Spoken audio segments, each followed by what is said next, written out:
Tunnel screens open up huge opportunities for offenses with very little risk.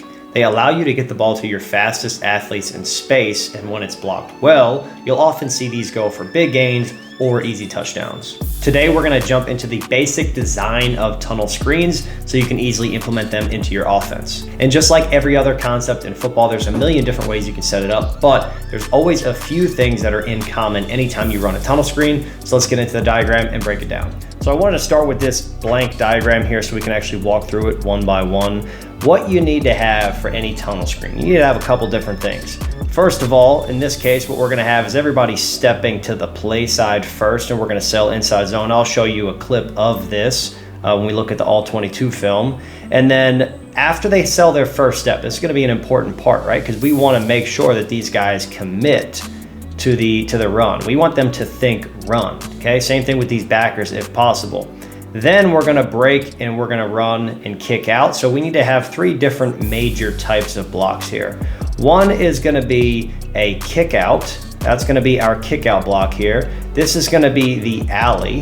And then we also need to have a rat killer, which is essentially looking for any of these guys that are leaking. They read the screen and then they say, hey, okay, we're here. Oh, now I read screen, I turn around. We wanna have somebody coming back for that. So the way that I like to do this, I like to have a kick out, I like to have an alley, and then you can also, if you want to throw something like this in here for this backer, because a lot of times the mics are pretty dangerous as well to stop in these. And then I'd like to have this guy as the rat killer, this backside here. So only one guy on our offensive line is going to have a super boring job of just running inside zone, right? You're stepping inside zone, and then that way you have everything picked up. Okay, so what you have with the receivers here on the outside, the way this is going to be handled here is we're going to have this guy press vertical and go kick out. Now, if you have a press corner, which we'll see in the film, then we're just going to go kick out right away, right? We can't do anything about a press corner here. If we're not attacking, we need to attack outside and work back in.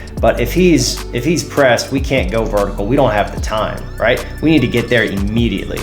Right? The reason why we like to press vertical to begin with is to hold this guy. In case he doesn't read run, we don't want him, if he works out here, all right, then goes out there, I don't want this guy shooting this and him not being able to make this block, this backside tackle here, or I guess technically play side if we're going to the left, right? So I want to make this block easier for him. And then the way you can do that is by making sure that this guy is pressing vertical as much as possible, right? If you have a press corner, it is what it is. You got to take it immediately. And then he just has to know, hey, we got to get there real quick to kick out this force defender.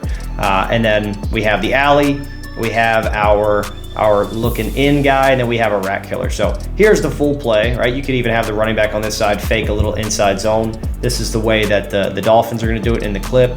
We're working here, kicking out the number one most dangerous. He's the number one from the sidelines. You're always going to tell your O-lineman, look for the number two most dangerous. That's going to be your force defender, your force player. So we're kicking out this Will, assuming he's going to shoot down when he recognizes screen. We step here, we work up for the alley. We step here, work up and try and get play side leverage of this mic. So we want to have the defensive player here and the offensive player here, right? A lot of times he's going to try and make this guy miss, and usually he will because he's a better athlete, but we do our best to hold on to him there. We step here, we're going to be the rat killer now, and then here's our inside zone. We catch step, give a little flash fake or something, some form of a fake, and then quickly fire this in here, and then we're running up inside this lane right here. Now, you can also do anything you want on the back side of this. You know, there are a lot of teams you could have some type of screen here or a bubble or something like that. If they give it to us, maybe you want to run a little smoke screen, anything where you can have something over here that you can take if it's guaranteed wide open and we can get a first down from it. You can always take that. But this is really where the priority is going to be because this is a lot of potential reward getting this guy the ball in space with very, very little risk. All right, so now let's jump into the film so we can break down what this looks like on the field. All right, so let's go ahead and take a look at what we have here. We're gonna run this tunnel screen here into the boundary. A lot of times you do that into the boundary because this block is a lot easier for a tackle. We have a press corner, so what is that gonna mean for us out here? Receiver, he's gotta attack the outside first, get this guy to turn his hips and his head, and then he's gonna work back in for the tunnel. You actually watch the film, let's watch him. He doesn't really do that. He just gives a quick little three. Now, if I'm coaching him up, which I'm for sure not coaching up Jalen Waddle, but if I were, I'd tell him to press outside a little bit more. But you know what? He's a stud, so he can get away with whatever he wants to get away with, right? This is the benefit of just being elite in terms of athleticism. Now, our number 2 receiver, he's got to attack this upfield shoulder, right? We want to make sure that we can kick this guy out here. We don't want him winning back over the top. That's going to be a problem. If he tries to win in this direction, sure, we can just drive him there, and now we work back inside, and it's not a problem. But if he wins back over the top, we have an issue, and we're not going to be able to pick this up. Okay? Now, if we look at our offensive line here, what they're going to do is they have their first step, and then they do this in a little bit of a reverse order. So what they probably have the rule of is the first guy out is the kick out. Okay? And he just levels this. He just levels this safety here. First guy out is going to kick out. Second guy is going to turn up and be my alley blocker, right? That's going to be the thought process for this here. And they sell out with everybody. They don't have a rat killer. They don't have anybody else working back over play side. They have the play action here with the running back, and they only have the kick out and the alley. There's only 3 blockers, right? We're kicking out the number 1 most dangerous. Here's going to be the force defender that they kick out right there. And here is going to be our alley safety. And then we just run in between that, okay? Now let's go ahead and look at the end zone cam so we can see what this looks like here. I want you to pay attention to the first steps. Watch the first step of this tackle here. He's stepping in here. Our guard does not really do that. He has a quick, very quick jab, boom, and then he works back out, okay? And they do a good job passing this off, and here's our kill shot with our guard flying back out. He's the first one out. Kick out that number 2, and off we go running inside here. Really good play here. All right, so now let's look at another variation of this where you have a completely different action from the offensive line, right? They're not going to be zone stepping. They're going to be pass setting. And then they're going to take off and get to the same responsibilities, right? So it's just a little bit of a tweak in the O-line action, but it is essentially the same exact concept. Let's go ahead and jump into the film. All right, so now we're going to run this here to the field, all right? With the number 2 receiver going to kick out. Number 3 receiver is going to be working up here to kick this guy out as well. This is the force player right here. So this is our number 1 from the sidelines, most dangerous. This is going to be the number 2 most dangerous guy. And then this is normally, the number 2 is normally going to be the force defender. So we have to kick him out.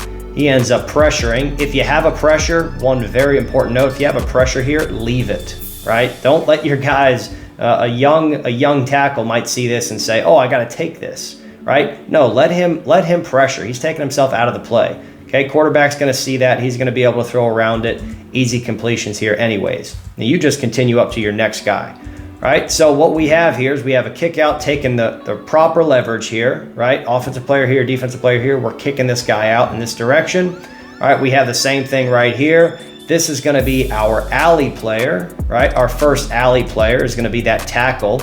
He could technically kick this guy out as well.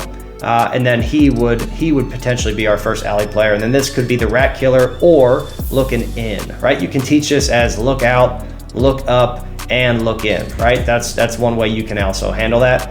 Now, a mistake that I think Waddle makes here, and again, you know, it's Jalen Waddle, he's in the NFL. These guys do make mistakes as well, so maybe his coach pointed this out to him, but what he ends up doing is he stops rather than continuing to run. I like to have these guys continue to run because the potential really is going to be inside of this block, right? If he goes inside this right now he's got a ton of space that he can win in, right? This is where he can really use his speed to his advantage. Okay, now let's go ahead and take a look at the end zone cam so we can see what this looks like. Very important thing here is how quickly these guys set before they take off, right? And then also I want you to watch the center here. All right, so what he's going to do is try and rip and throw this guy back, right? With his right hand, he's going to try and rip and throw this guy here. Left hand is going to pull, and now we can release and take off, right? That's the idea. And these tackles are doing a really good job. He just quickly sets and then takes off, avoids contact. Same thing with the guard. Set, avoid contact, right? Now we get to our blocks. So what I think right here is if he just works inside, now we have our alley player and we have our guy looking in. So we're looking out, we're looking up, and we're looking in, right? And now we catch it and run inside, big play. But either way, he decides to take it outside, not a problem. Good quick release from the quarterback. These guys are doing a good job taking the correct leverage, kicking these guys out, and he's just You know, we got a guy with the ball in space, should make a play.